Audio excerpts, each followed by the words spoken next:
And of course, a busy week it will be because we'll hear from Nvidia. Jenny Horne, host of Next Gen Investing, joining me now with a preview of the earnings for Nvidia that are due out tomorrow. What are people saying? Good morning, Jenny.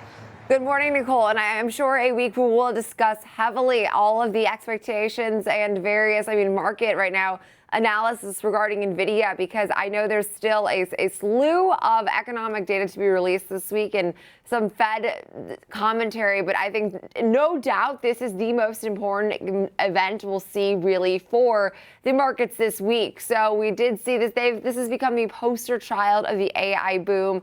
Given the fact that first quarter results will be after the close tomorrow, the so-called Magnificent Seven definitely are needing more of this continued momentum. We saw Nvidia's report will serve as hopefully a code on what we're expecting for continuous strength in the AI boom, while we also have seen some developments for tariffs and their sensitivity to those that we could see drive down profit growth in the first 3 months of this year at perhaps a faster rate than the street had even been expecting. Nvidia does still sport a market cap of roughly $3 trillion, which at various points of the year they have been the most valuable, the world's largest company. So right now we have seen some AI chip investments from some of its largest big tech peers, Microsoft, Amazon, Meta Platforms being three of the largest. And Nvidia has also played a pretty central role in the AI boom catalyzed by ChatGPT's launch back in November of 2022. So this is definitely going to be a critical report. And right now we've seen this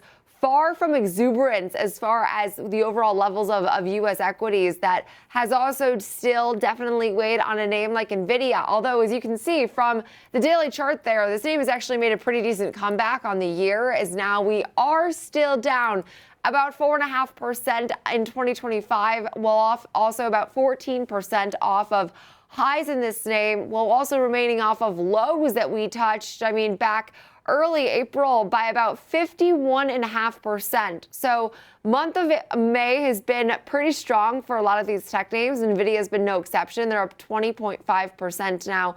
Month to date, of course, we do still have now about 4 trading sessions left in this month if you include today. But nonetheless, we're now positive on at least a 12-month basis. And again, definitely off of those peak bear territory levels we saw earlier this year, we are still in correction territory in Nvidia shares. So lots to look at from a technical and fundamental perspective as we go into this print. But what I do think is always the risk of Nvidia, and what we've actually seen in the last 2 consecutive reports, is a more muted reaction, because right now, as it stands, at least as of Tuesday morning, markets are already implying some pretty decent volatility in Nvidia shares.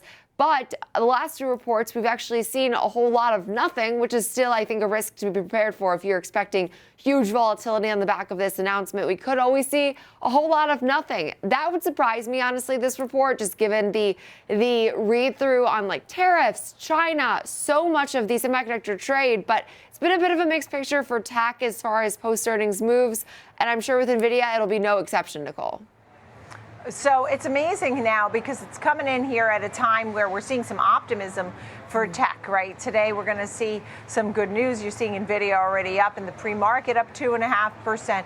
The vibe here on Wall Street is a pretty good one. I know it changes minute to minute, but these semiconductor stocks overall, and I can't wait to hear from Jensen Huang himself.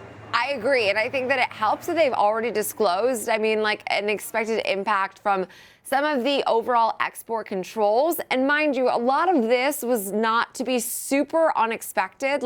We were anticipating some degree of exports regarding Nvidia to China. That was something that was seen as somewhat bipartisan support. We saw it under the Biden administration. We saw it now under the Trump administration. But also there's a demand problem, I think, when you consider the DeepSeek narrative and the way that some of these models have been able to come out and prove they're able to do some of these processes regarding the AI build just a bit more efficiently. So I think that that's the concern, is everything that they give guidance for coming up and what could be expected. I know that we always say guidance is important, but I feel like it's never been more so important this earnings period when it regards to semiconductors, retail, so many aspects of this market. And again, it's no exception here. But I do think that a lot of it, at least hopefully, the pessimism has been priced in, because we've known a lot of these news catalysts for some time were coming for Nvidia. Now the question is how it plays out into their earnings.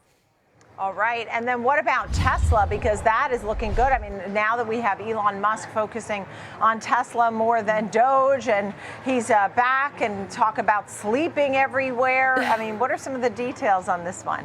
I know this is the most like Elon Musk headline I could ever think to go through on a Tuesday morning here, as he did say that now he'll be returning to the office 24/7. He'll be working in basically sleeping at their conference server and factory rooms. And actually, Tesla's higher on this news because the continuous right now fragility of Tesla, I think, is illustrated by Elon Musk and his commitment to the company. I mean, posting on X saying he's going to be sleeping at the various plants and factories.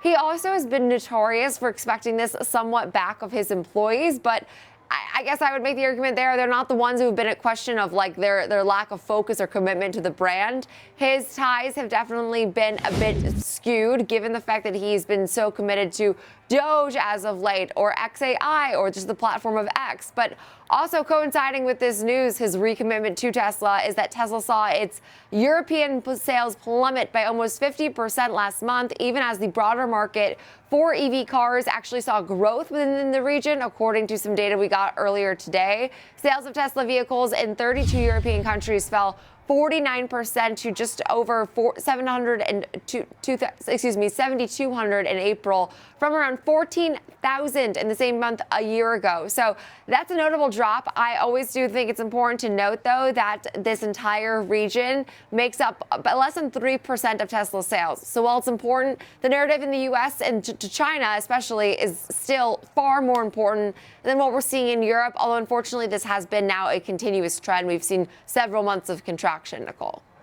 All right, Jenny Horne, great to see you. Thank you so much. A good look at some key names this morning as we have a very busy week ahead. Thank you, Jenny Horne.